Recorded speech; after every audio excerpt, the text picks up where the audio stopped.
Hello friends, स्वागत है आप सभी का मेरे YouTube channel SB coaching classes पर। और जैसा कि मैंने आपको अपने पिछले वीडियो में धन किरणें यानी वहां पर मैंने आपको कैथोड किरणों के बारे में पढ़ा दिया था और कैथोड किरणों के रूप में ही इलेक्ट्रॉन की खोज हुई थी, ये भी मैंने आपको बताया था। वहां पर पिछले वीडियो में मैंने आपको कैथोड किरणों की खोज किस प्रकार से हुई थी उसका डिस्कशन मैंने कर लिया था। उसमें क्या था कि मैंने इस टाइप का जो डायग्राम आपके सामने बना हुआ है वहां भी ये डायग्राम बना हुआ था।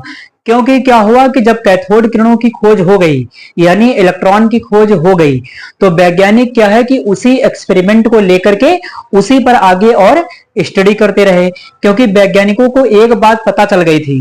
क्या पता चल गया था कि परमाणु जो होता है वो विद्युत उदासीन होता है ना। अब कोई भी तत्व या कोई भी परमाणु या कोई भी एटम विद्युत उदासीन कब होगा? भाई कोई भी वस्तु विद्युत उदासीन कब होगी? जब उसमें पॉजिटिव चार्ज और नेगेटिव चार्ज क्या हो, बराबर हो। दोनों होगा तभी वो क्या होगा, उदासीन होगा, न्यूट्रल होगा कि नहीं होगा। तो इन्हें ये पता चल गया था कि परमाणु जो होता है वो विद्युत उदासीन होता है, यानी जितना उसमें प्लस चार्ज है उतना ही उसमें माइनस चार्ज होगा। इस बात का इन्हें जानकारी हो गई थी। अब हुआ क्या कि जब माइनस चार्ज की खोज कर ली गई तो वहां पर फिर क्या हुआ उसके बाद कि वैज्ञानिकों ने यही सोचा कि परमाणु विद्युत उदासीन होता है तो इसमें जरूर से जरूर क्या होगा कि अगर कोई माइनस वाला कण है। अब माइनस के तौर पर किसकी खोज हुई थी? इलेक्ट्रॉन की खोज हुई थी, है ना, जो कि थॉमसन ने किया था खोज उसकी। उसके बाद क्या हुआ कि उन्होंने ये सोचा कि इसमें कोई प्लस चार्ज वाला भी कण होगा, तो उसी को लेकर के बहुत हैरान थे। इसके बाद जो हमारे साइंटिस्ट थे वो थे आपके गोल्डस्टीन महोदय, है ना। थॉमसन के इलेक्ट्रॉन की खोज करने के बाद गोल्डस्टीन ने इसी एक्सपेरिमेंट को आगे बढ़ा दिया। उन्होंने कहा कि हम पॉजिटिव चार्ज की भी खोज करेंगे, है ना, या इसमें जो भी पॉजिटिव चार्ज होगा उस पर हमने क्या किया है, एक्सपेरिमेंट किया है। ठीक, तो यहां पर क्या होगा कि गोल्डस्टीन महोदय सन 1886 में, है ना, 1886 में क्या हुआ कि गोल्डस्टीन महोदय ने इसमें एक्सपेरिमेंट करना चालू कर दिया। मैंने आपको पिछले वीडियो में बताया था कि यहां पर क्या होता है कि जैसे ये आपका कैथोड है, ये आपका एनोड है, ये निर्वात पंप है और ये 10,000 वोल्ट की बैटरी लगी हुई है ना। इसके अंदर क्या है, तो इसके अंदर गैस भरी है। इसका नाम क्या है, तो इसका नाम है विसर्जन नली। मैंने आपको वहां भी बताया था कि ये नली कौन सी है, विसर्जन नली है ना। ये है आपकी विसर्जन नली यानी डिस्चार्ज ट्यूब। ठीक, इसके अंदर क्या होगा कि कोई ना कोई गैस भरी हुई है। तो वहां पर क्या था कि जैसे ही इस विसर्जन नली को 10,000 वोल्ट की बैटरी से जोड़ते हैं तो उसमें क्या होता है, उसमें तुरंत क्या होता है कि कैथोड से कुछ किरणें निकलने लगती हैं। ये एक्सपेरिमेंट मैंने आपको बताया था कि यहां से कैथोड से कुछ किरणें निकलने लगती हैं, सामने की ओर जाती हैं, जो यानी यहां से किरणें निकल करके कहां जाती हैं, सामने की ओर जाती हैं। और पिछले वीडियो में मैंने आपको बताया था कि जो यहाँ एनोड है इसके साइड में क्या होता है, एक जिंक सल्फाइड स्फुरदीप्त पदार्थ की क्या है, एक परत लगी हुई होती है। जहां से होता है क्या कि ये किरणें जाती हैं और जाने के बाद यहां पर टकराती हैं इस सतह से, है ना। टकराने के बाद क्या होता है कि वो इस दीवार पर जो है नली की चमक उत्पन्न करती है ना। तो उन्होंने क्या देखा था कि यहां से किरणें निकली और निकल करके जो यहां पर गई वहां पर क्या करती हैं कि वो चमक उत्पन्न कर रही थी, है ना। तो चमक उत्पन्न कर रही थी तो उसी चमक से उन्हें पता चला था कि ये चमकने वाली किरणें क्या हैं, कैथोड से निकली हैं। तो उन्हें कैथोड किरणों का नाम दिया गया था। उसके बाद रदरफोर्ड ने इसकी और स्टडी की। जो आपके थॉमसन महोदय थे उन्होंने क्या किया कि इसकी और आगे स्टडी की, है ना। तो उन्होंने ये बता दिया कि ये जो कैथोड किरणों के रूप में निकल रही हैं ये क्या है, हमारा मूलभूत कण इलेक्ट्रॉन है ना। तो इलेक्ट्रॉन की खोज करने का श्रेय आपके थॉमसन महोदय को दिया गया था, है कि नहीं। तो ये हो जाता है।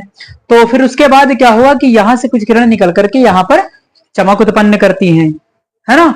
तो चमक उत्पन्न करने के बाद ये तो पिछले एक्सपेरिमेंट की बात हो गई। अब यहां पर क्या होगा, आज वाले एक्सपेरिमेंट में थोड़ा सा बात बढ़ गई। थोड़ा सा बात क्या बढ़ गई कि यहां पर क्या था, इन्होंने इस साइड में जिंक सल्फाइड पदार्थ जो लगाया था। जो इसके पहले एक्सपेरिमेंट था उसमें एनोड कैसा था, छिद्रित था। इसमें देखिए, इसमें कैथोड क्या है, छिद्रित है। छिद्रित का मतलब उसमें छोटे छोटे छिद्र हैं। तो यहां से क्या है कि इसके बीच में आपको पता है कि गैसों के कण भरे हुए हैं, है ना। मैंने आपको बताया था कि इसमें क्या है, गैसें भरी हुई हैं विसर्जन नली के अंदर, है ना। इसका दाब कितना है, 10 की पावर -3 mmHg, ये इसका प्रेशर है ना। अब क्या होगा कि ये किरणें यहां से आई और इन गैस के कणों से टकराई। तो जब इन गैस के कणों से टकराएंगी तो ये गैस के कण क्या करेंगे, ये गैस के कण इलेक्ट्रॉन को निर्मुक्त करेंगे, इलेक्ट्रॉन को निकालेंगे। यानी जैसे ही ये किरणें यहां पर आई और टकराई इन कणों से, है ना, ये किरणें निकल करके आई और यहाँ बीच में ये गैसों के कण हैं, इन गैसों के कणों से टकराई तो गैस के कणों ने क्या कर दिया, इलेक्ट्रॉन का त्याग कर दिया। यानी सब जगह से क्या है, इलेक्ट्रॉन निकले। जैसे ही गैस के कणों से इलेक्ट्रॉन निकले वैसे ही गैसों पर क्या आ गया, पॉजिटिव चार्ज। यानी अब ये गैस के कण क्या हो गए, धनावेशित हो गए, पॉजिटिव चार्ज हो गए। ये सारे के सारे जैसे इनमें से इलेक्ट्रॉन निकले वैसे वैसे ये क्या हो गए, सारे के सारे पॉजिटिवली चार्ज हो गए। अब ये गैस के कण क्या है, पॉजिटिवली चार्ज हो गए। जब इन पर प्लस चार्ज आ गया, धनावेश आ गया, है ना, तब ये गैस के अणु क्या करेंगे, तब ये गैस के अणु अपोजिट साइड में गति करना चालू कर देंगे। यानी इस साइड में ये मूवमेंट करने लगे, गति करने लगे, है ना, क्योंकि इन पर क्या था, प्लस चार्ज था और कैथोड पर क्या है, नेगेटिव चार्ज है, माइनस है ऊपर, है कि नहीं। तो यहां पर इस पर नेगेटिव चार्ज है कैथोड पर और इन पर क्या है, पॉजिटिव चार्ज है। तो अब क्या हुआ कि ये गैस के कण अपोजिट इलेक्ट्रोड की ओर, यानी विपरीत इलेक्ट्रोड की ओर गति करने लगे, है ना। अब क्या हुआ कि जब ये पॉजिटिव धनावेश वाले जो गैस के कण थे वो इसकी ओर गति करने लगे तो आपके गोल्डस्टीन महोदय ने देखा और उन्होंने कहा कि ये क्या है कि एनोड की तरफ से आ रहे हैं, है ना, कुछ कण इसमें यहां से आ रहे हैं और इधर क्या है, पीछे की ओर इन्होंने इसमें क्या किया कि इन्होंने कैथोड की दूसरी साइड में जिंक सल्फाइड की परत लगा दी। ये क्या है, स्फुरदीप्त पदार्थ है और जब यहां पर ये प्रकाश किरणें आई, है ना, ये कण आए तो यहां पर चमक उत्पन्न कर रहे थे। तो इन्होंने ये देखा कि कैथोड पर क्या हुआ कि यहां पर पीछे की लेयर पर चमक उत्पन्न हो रही है कि नहीं। तो इन्होंने ये कहा कि एनोड से कुछ किरणें निकल निकल करके आ रही हैं, ऐसा लग रहा है, ऐसा प्रतीत हो रहा है कि एनोड से कुछ किरणें निकल रही हैं जो कैथोड की सतह पर आकर के क्या है, टकराती हैं। ये जो विसर्जन नली की दीवार पर जिंक सल्फाइड की परत लगी हुई है, यहां पर आने पर टकरा करके चमक उत्पन्न कर रही हैं। तो कुछ किरणें एनोड से भी आ रही हैं, है ना। अब केवल इतनी जानकारी थी कि कुछ किरणें एनोड से आ रही हैं, है कि नहीं।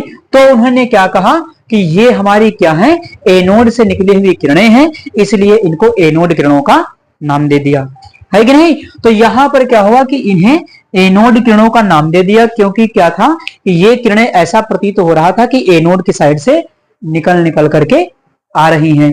और ये आपका जो कैथोड था वो कैसा था, छिद्रित था। इसके छिद्रों के अंदर से होकर के इस जिंक सल्फाइड की लेयर पर क्या है, ये कण टकरा रहे थे, चमक उत्पन्न हो रही थी, है कि नहीं। देखिए यहां पर क्या, ये छिद्र युक्त है ना, तो छिद्रित है तो यहां पर जिंक सल्फाइड की लेयर से ये कण क्या है, आकर के टकरा रही, ये किरणें आकर के टकरा रही और यहां पर इस साइड में क्या हो रही, चमक उत्पन्न हो रही थी।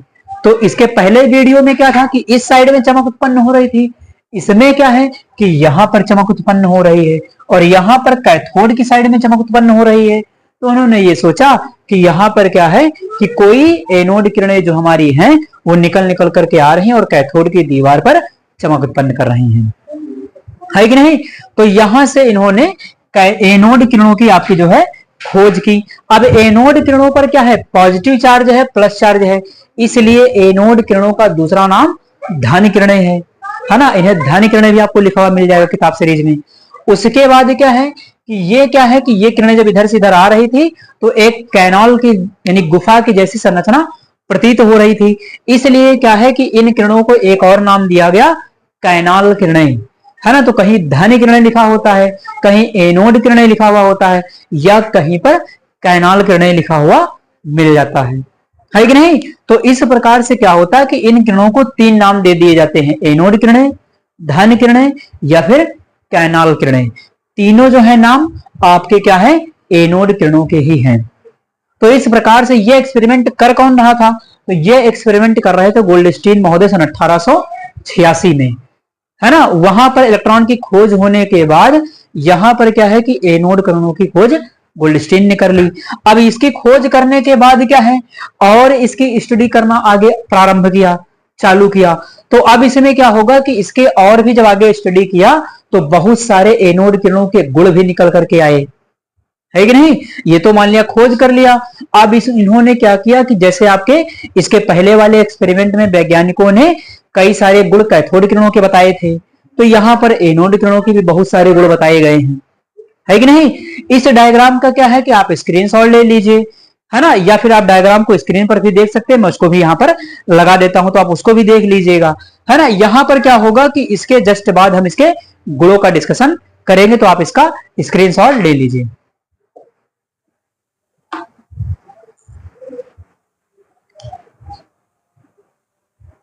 तो चलिए देखते हैं एनोड किरणों के गुण। अब देखिए एनोड किरणों के गुण में क्या है कि जैसे जैसे एक्सपेरिमेंट करते गए तो इन्हें क्या है कि विभिन्न प्रकार के एनोड किरणों के गुण प्राप्त हुए। तो देखिए यहां पर सबसे पहले लिखा हुआ है कि कैथोड किरणें इलेक्ट्रॉन थी, जबकि एनोड किरणें गैस के आयन थे। देखिए कैथोड किरणें क्या थी, कैथोड किरणें आपकी कैथोड से निकलती थी और कैथोड किरणों को दिखा दिया गया था, थॉमसन ने बता दिया था कि कैथोड किरणें क्या है, इलेक्ट्रॉन है ना। तो यहां पर क्या कहा गया कि जो कैथोड किरणें है वो इलेक्ट्रॉन है, लेकिन जो एनोड किरणें हैं, एनोड किरणें एनोड से नहीं निकलती हैं। देखिए यहां से नहीं निकलती हैं, यहां पर क्या है कि इसके बीच में जो गैस के कण भरे हुए हैं, है ना, इसमें जो गैस भरी हुई है इसके बीच में। अब गैस कोई भी हो सकती है, जैसे हाइड्रोजन हो सकती है ना, यहाँ पर गैस कोई भी हो सकती है, जैसे हाइड्रोजन हो सकती है, हीलियम हो सकती है, नाइट्रोजन हो सकती है, ऑक्सीजन। इस तरीके से जो भी गैस इसके अंदर भरी हुई होगी उसके कण है कि नहीं। यानी यहां पर क्या है कि जो भी मान लिया यहां पर कि जैसे मान लिया यहाँ हाइड्रोजन गैस भरी थी, इसके अंदर हाइड्रोजन गैस भरी थी, तो ये हाइड्रोजन गैस के क्या है, अणु हैं। और इनसे इलेक्ट्रॉन निकलने के बाद, इनसे इलेक्ट्रॉन निकलने के बाद क्या बनता है, प्लस चार्ज बनता है, यानी इनके कणों पर प्लस आवेश आता है। और यही प्लस आवेश क्या होता है कि माइनस वाले कैथोड की ओर क्या करता है, गति करता है कि नहीं। तो ये क्या है कि जो आपकी एनोड किरणें हैं, एनोड किरणें गैस के आयन हैं, यानी गैसों के आयनित होने से, गैसों से क्या हुआ, यहां से ऐसे ऐसे ये आपकी कैथोड किरणें गई इस तरीके से, और यहां पर ये गैस का अणु है जो इसके अंदर भरा हुआ है, तो इससे टकराई, और जैसे टकराई वैसे यहां से क्या निकला, इलेक्ट्रॉन, इलेक्ट्रॉन बाहर निकल गया, तो गैस के अणु पर क्या आया, पॉजिटिव चार्ज आया। और यही पॉजिटिव चार्ज माइनस वाले कैथोड की ओर क्या करता है, गति करता है कि नहीं। तो यहां पर क्या है कि ये आपके गैस के आयन होते हैं या गैस के कण होते हैं, पहला पॉइंट यही कहता है। सेकंड देखिएगा नंबर 2, एनोड किरणें विसर्जन नली में भरी गैस की प्रकृति पर निर्भर करती हैं। यानी एनोड किरणें विसर्जन नली में भरी हुई गैस की प्रकृति पर क्या करती हैं, निर्भर करती हैं। इसको समझ लिया जाए, जैसे यहां पर देखिए क्या है कि यहां पर अभी भरा हुआ है आपके, मान लिया पहले इसमें हाइड्रोजन गैस भरी है, हाइड्रोजन, तो हाइड्रोजन क्या होता है, H ये होता है। हाइड्रोजन का परमाणु क्रमांक कितना होता है, 1, यानी हाइड्रोजन का परमाणु क्रमांक 1 होता है। तो यानी कि यहां पर क्या होगा कि हाइड्रोजन के पास किसी तत्व का या किसी भी धातु का जितना परमाणु क्रमांक होता है वही उसमें इलेक्ट्रॉनों की संख्या और वही उसमें प्रोटॉनों की संख्या, है कि नहीं। अगर उस पर कोई चार्ज नहीं है तब, है ना। वैसे तो प्रोटॉन की संख्या चार्ज हो या ना हो कोई फर्क नहीं पड़ने वाला होता है, इलेक्ट्रॉन ही आगे पीछे होता रहता है ना। लेकिन यहां पर मैं बात कर रहा हूं कि हाइड्रोजन का ये जो परमाणु है इसका परमाणु क्रमांक कितना है, ये 1 है, और जितना परमाणु क्रमांक होता है उतने ही इलेक्ट्रॉन और उतने ही प्रोटॉन किसी भी तत्व में होते हैं। तो यहां पर हाइड्रोजन के पास कितना इलेक्ट्रॉन होगा, 1 इलेक्ट्रॉन होगा, 1 प्रोटॉन होगा। तो यहां पर मान लिया कि हाइड्रोजन का ये कण मैंने बना दिया गोल ऐसे, है कि नहीं। तो इस कण को ऐसे गोल बनाया। अब यहां से क्या हुआ कि इधर से आ रही हैं आपकी कैथोड से, कैथोड किरणें जैसे ही हाइड्रोजन के कण से टकराई, हाइड्रोजन के पास कितना इलेक्ट्रॉन है, 1 इलेक्ट्रॉन है। हाइड्रोजन के पास कितना इलेक्ट्रॉन है, 1 इलेक्ट्रॉन, है कि नहीं। तो यहां पर क्या होगा, जब इसे टकराएंगे तो यहां से 1 इलेक्ट्रॉन बाहर निकल जाएगा, और जब 1 इलेक्ट्रॉन बाहर निकल जाएगा तो जितना इलेक्ट्रॉन बाहर निकलेगा उतना ही प्लस चार्ज भी आता है किसी भी तत्व पर, है कि नहीं। तो यहां पर चार्ज कितना आएगा, +1 चार्ज आ जाएगा। तो अगर इसमें हाइड्रोजन गैस भरी है तो कणों के ऊपर क्या होगा, 1 प्लस चार्ज आएगा, है ना, यानी 1 आएगा प्लस का चार्ज। उसके बाद यहां पर अगर हीलियम गैस भरी होती है ना, तो हीलियम का परमाणु क्रमांक कितना होता है, 2। अब मान लिया हाइड्रोजन नहीं थी, यहां पर हीलियम गैस थी, तो हीलियम का परमाणु क्रमांक कितना होता है, 2। तो इससे क्या होगा कि इसके कण से जब इसमें 2 इलेक्ट्रॉन होंगे तो इसके कण से जब ये कैथोड किरणें टकराएंगी तो यहां से कितने इलेक्ट्रॉन निकलेंगे, 2।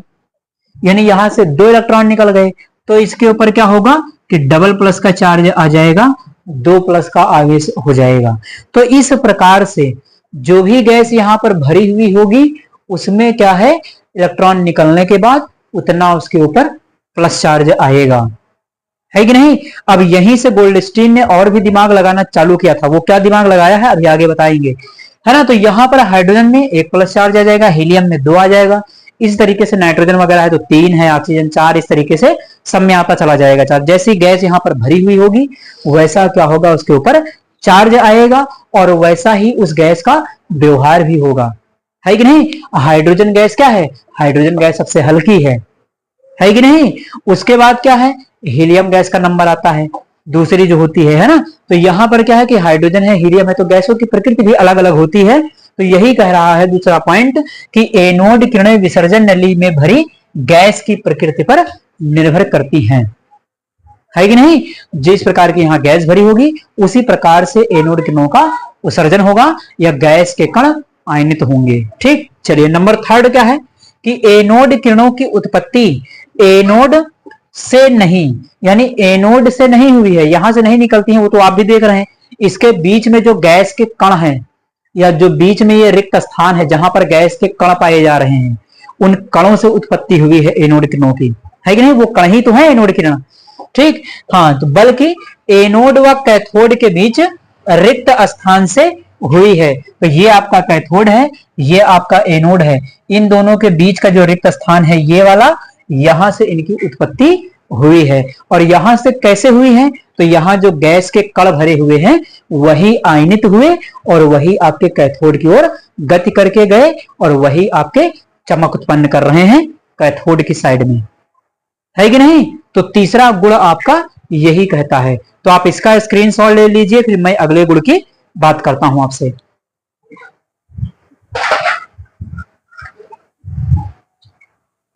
तो चलिए देखते हैं गुण नंबर हमारा जो 4 है एनोड किरणों के विषय में, वो क्या कहता है। तो देखिए यहां पर लिखा हुआ कि एनोड किरणें विद्युत व चुंबकीय क्षेत्र द्वारा विक्षेपित हो जाती हैं। यानी जब इसमें विद्युत या चुंबकीय क्षेत्र लगाया जाता है तो एनोड किरणों में क्या होता है, विक्षेप दिखाई देता है। विक्षेप का मतलब है अपने मार्ग से भटकना, है कि नहीं। तो यहां पर क्या है कि जैसे ये हमारा क्या कैथोड है और यहां से ये किरणें निकल रही है, ये कैथोड किरणें हैं, और ये वही प्लस चार्ज जो आवेशित है ये क्या है, गैस के कण हैं, जिन्हें क्या नाम दिया गया है, एनोड किरणों का। तो एनोड किरणें क्या है, इस प्रकार से निकल करके इस साइड में इधर जाएंगी माइनस की ओर, है कि नहीं। तो यहां पर क्या होगा, अगर कोई विद्युत क्षेत्र लगाया जाए, विद्युत क्षेत्र का मतलब प्लस और माइनस चार्ज है, जैसे यहां पर लगा दिया, इधर प्लस चार्ज लगा दिया ऊपर और नीचे लगा दिया माइनस चार्ज, है कि नहीं। तो ये किरण कैसी है, ये ऋणावेशित है, इन पर निगेटिव चार्ज है। तो ये वाली किरण कहां चली जाएंगी, ये वाली किरण हल्का सा ऊपर की ओर विक्षेप प्रदर्शित करेंगे, यानी ये वाली किरणें कहां चली जाएंगी, ऊपर की ओर। यानी नेगेटिव वाली किरणें, कैथोड किरणें किधर जाएंगे, प्लस वाले चार्ज की ओर विक्षेप दिखाएंगी, है कि नहीं। और ये धनात्मक जो किरणें हैं वो क्या करेंगी कि वो आपके माइनस वाले चार्ज की ओर विक्षेप दिखाएंगी, यानी ये किरणें क्या है आपकी माइनस वाले चार्ज की ओर गमन करेंगी। तो ये पॉइंट यही कह रहा है कि जब यहां पर विद्युत क्षेत्र लगाया जाता है या फिर चुंबकीय क्षेत्र, है ना, जैसे आपका चुंबक लगा दिया जाए N और S, है ना, तो इस डायरेक्शन में क्या होगा कि इसके कारण भी इनमें विक्षेप देखने को मिलता है कि अपने मार्ग में सीधी न जाकर के हल्का विक्षेपित होकर के चलती हैं दोनों, ठीक। तो इस प्रकार से माइनस वाला प्लस की ओर गति करेगा। अब ये माइनस वाली क्या है, कैथोड किरणें हैं, ये जाएंगे प्लस वाले की ओर।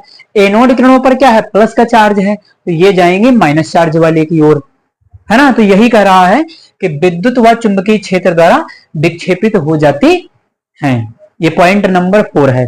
उसके बाद नंबर 5 क्या है कि एनोड किरणों के अवयवी कणों पर धनावेश है, इसलिए ये धनावेशित होती हैं। यानी जो एनोड किरणें हैं, एनोड किरणें क्या है, गैस के धनायन ही तो हैं, है कि नहीं। तो यहां पर इनकी उत्पत्ति कहां से हुई है, तो गैस के कणों से हुई है। और इन गैस के कणों पर कौन सा चार्ज है, तो प्लस चार्ज है, पॉजिटिव चार्ज है, धनात्मक चार्ज है, धनावेश है कि नहीं। तो अगर इन पर धनावेश चार्ज है, धनावेशित चार्ज है, पॉजिटिव चार्ज है, तो ये किरणें क्या हो जाएंगी, धनावेशित होती हैं। ये आपके 5 पॉइंट हो जाते हैं एनोड किरणों के गुण में। इसका जो 6 नंबर पॉइंट है वो थोड़ा सा बड़ा है, आप इनका स्क्रीनशॉट ले लीजिए, फिर मैं 6 नंबर पॉइंट को लिख करके डिटेल में उसका डिस्कशन, क्योंकि वही इस थ्योरी का मेन इंपॉर्टेंट पॉइंट भी है। ठीक, तो आप इसका स्क्रीनशॉट ले लीजिए। ये देख लेते हैं पॉइंट नंबर 6 है एंड लास्ट, है ना, जो इस थ्योरी का अंतिम पॉइंट है उसको देख लेते हैं। तो यहां पर देखिए ये क्या कहता है कि एनोड किरणों के लिए E upon m, E upon m क्या है, तो इलेक्ट्रॉन का मास द्रव्यमान अनुपात है, इलेक्ट्रॉन का आवेश द्रव्यमान अनुपात, ये इलेक्ट्रॉन का आवेश है, ये इलेक्ट्रॉन का द्रव्यमान है, ठीक, का मान गैस की प्रकृति पर निर्भर करता है, यानी इसके अंदर कौन सी गैस भरी है, E अपॉन एम का मान उस पर निर्भर करता है कि नहीं। तो यहां पर E अपॉन एम का मान उसकी गैस की प्रकृति पर भरा, जो इस गैस में भरी हुई होगी उस पर इसका मान डिपेंड करता है, निर्भर करता है। ये बात हो गई। आगे देखते हैं, अतः जब नलिका में हाइड्रोजन गैस भरी जाती है तो E अपॉन एम का अधिकतम मान प्राप्त होता है। अब गोल्डस्टीन ने क्या किया, ये सोचा कि जब इस नलिका में क्या होता है कि हाइड्रोजन गैस भरी जाती है तो E अपॉन एम का मान सर्वाधिक प्राप्त होता है ना। और दूसरा रीजन ये भी है कि हाइड्रोजन में क्या होता है, एक प्रोटॉन होता है, हाइड्रोजन का परमाणु क्रमांक 1 होता है, जितने इलेक्ट्रॉन उतने प्रोटॉन, तो एक परमाणु क्रमांक यानी इसका मतलब एक इलेक्ट्रॉन एक प्रोटॉन, तो हाइड्रोजन में क्या होता है, एक प्रोटॉन होता है। किसी तरीके से हमें एक प्रोटॉन का भार पता चल जाए तो प्रोटॉनों की संख्या तो क्या होती है, सबके गुणज होती है कि नहीं। प्रोटॉनों की संख्या क्या होगी, 1 के मल्टीपल में होगी। अगर हमें हाइड्रोजन का परमाणु भार पता चल गया, हाइड्रोजन में जो प्रोटॉन है उसकी संख्या पता चल जाए, है ना, उसका परमाणु भार पता चल जाए, तो उसकी तुलना करके हम अन्य तत्वों का परमाणु भार निकाल सकते हैं, है कि नहीं। तो यहां पर क्या हुआ कि उसके अलावा जो है हाइड्रोजन गैस का भार पता हो सकता है, उसके द्वारा हम अन्य गैसों का भार पता कर सकते हैं। तो यहां पर फिर क्या हुआ कि E अपॉन एम का मान अधिकतम प्राप्त होता है, तथा यह मान हाइड्रोजन परमाणु पर उपस्थित धनावेश के मान के बराबर होता है। और यह जो मान होता है ना, यानी यहां पर जो E अपॉन एम का मान प्राप्त होगा हाइड्रोजन के लिए, वो उस पर उपस्थित धनावेश के मान की क्या होता है, बराबर होता है कि नहीं। गैस आयनित होकर के हाइड्रोजन 1 प्लस चार्ज आएगा, इलेक्ट्रॉन निकलने के बाद भी क्या होगा, 1 प्लस का चार्ज आएगा, तो दोनों पर आवेश क्या है, बराबर है, और दोनों का मान क्या है, बराबर प्राप्त होता है। देखिए सामने लिखा भी हुआ है बराबर। ये इलेक्ट्रॉन का आवेश द्रव्यमान अनुपात है ना, ये इलेक्ट्रॉन का आवेश है, ये इलेक्ट्रॉन का आवेश हो गया, ये इलेक्ट्रॉन का आवेश द्रव्यमान अनुपात 9.58, इसको मैंने अभी पिछले वीडियो में करवाया था। तो इन दोनों को जब सॉल्व करेंगे तो 1.67 इंटू 10 टू द पावर -24 आ जाएगा ग्राम में। तो ये क्या मिल गया, ये मिल गया प्रोटॉन का भार आपको, है ना। प्रोटॉन का भार कितना आया, 1.6 इंटू 10 टू द पावर -24 हो गया।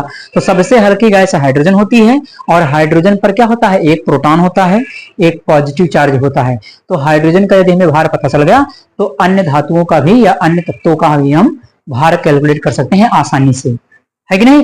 वो गुणज में होगा, जैसे हीलियम वगैरह है तो हीलियम में क्या है, 2 प्रोटॉन होंगे, और एक प्रोटॉन का भार कितना है, 1.67 इंटू 10 टू द पावर -24। तो ये हीलियम के लिए इसका भार निकल आएगा। इसी तरीके से आपने ऑक्सीजन लिया, नाइट्रोजन लिया, कुछ भी ले लीजिए, है ना, जो गैस आप लेंगे उसके हिसाब से क्या होगा, मल्टीपल में आपका निकलता चला जाएगा। सबके लिए हीलियम के लिए 2 हो गया, लिथियम के लिए 3 हो जाएगा, बेरिलियम के लिए 4 हो जाएगा, है ना। इस तरीके से सबके लिए क्या होगा, मल्टीप्लाई में निकाल सकते हैं, है कि नहीं। तो ये हो जाता है। उसके बाद देखिए, अतः रदरफोर्ड ने हाइड्रोजन समस्थानिक प्रोटियम के आधार पर इसका नाम प्रोटॉन रखा। अब क्या है कि वैज्ञानिक रदरफोर्ड साहब आ गए, जिन्होंने ये बातें, इन बातों का डिस्कशन किया, इन बातों को देखा। तो हाइड्रोजन का एक समस्थानिक होता है प्रोटियम, है ना, जिसके पास प्रोटॉन क्या है, एक होता है, परमाणु क्रमांक 1 होता है। हाइड्रोजन के 3 समस्थानिक होते हैं, प्रोटियम, ड्यूटेरियम और ट्राइटियम, 1s1 1s2 1s3 होते हैं। तो प्रोटियम जो होता है आपका, ये होता है 1h1, ये है प्रोटियम, देखिए है कि नहीं। तो इसका परमाणु क्रमांक कितना है, 1 है, एक प्रोटॉन एक इलेक्ट्रॉन, है ना। तो इसी प्रोटियम समस्थानिक के आधार पर इसका नाम क्या रखा है, प्रोटॉन रखा है। तो ये काम रदरफोर्ड ने किया था, है ना। गोल्डस्टीन ने खोज कर ली थी प्रोटॉन की, लेकिन प्रोटॉन नाम नहीं दिया था। प्रोटॉन नाम जो देने वाले हैं, वो देने वाले कौन है, आपके रदरफोर्ड। एग्जाम में क्वेश्चन आपके 2 प्रकार से बनता है ना। एक क्वेश्चन तो ये बनता है कि प्रोटॉन की खोज किसने की थी, तो प्रोटॉन की खोज जो की थी वो की थी गोल्डस्टीन महोदय ने, है ना। प्रोटॉन नाम किसने दिया था, तो प्रोटॉन नाम दिया था रदरफोर्ड ने। लेकिन अगर ऑप्शन में आपको रदरफोर्ड और आपका गोल्डस्टीन महोदय दोनों का नाम मिलता है तो वहां पर आप गोल्डस्टीन को चुनेंगे, है कि नहीं, क्योंकि खोज करने का श्रेय गोल्डस्टीन का है, नाम देने का काम किसका है, रदरफोर्ड का है। तो इस प्रकार से ये जो होता है हमारा प्रोटॉन, इसकी खोज हो जाती है। अब इलेक्ट्रॉन प्रोटॉन खोज होने के बाद न्यूट्रॉन की खोज का नंबर आएगा, जिसका डिस्कशन मैं आपसे करूंगा अपने नेक्स्ट वीडियो में। तो उम्मीद करता हूं कि आप सभी को ये आज एनोड किरणों की खोज या प्रोटॉन की खोज जिसको हम कह सकते हैं, है कि नहीं, ये आपको समझ में आया हुआ होगा। चैनल को ज्यादा से ज्यादा शेयर करते रहिए, है ना। देखिए हम लोग आपके लिए इतना परिश्रम कर रहे हैं और आपको बिल्कुल निःशुल्क कंटेंट क्या है, अच्छे से अच्छा प्रोवाइड करवा रहे हैं, है ना। तो आपका भी थोड़ा सा ये कर्तव्य बनता है कि चैनल को ज्यादा से ज्यादा शेयर करते रहिए। तो चलिए फिर मिलते हैं अपने नेक्स्ट लेक्चर में। Thanks for watching this video.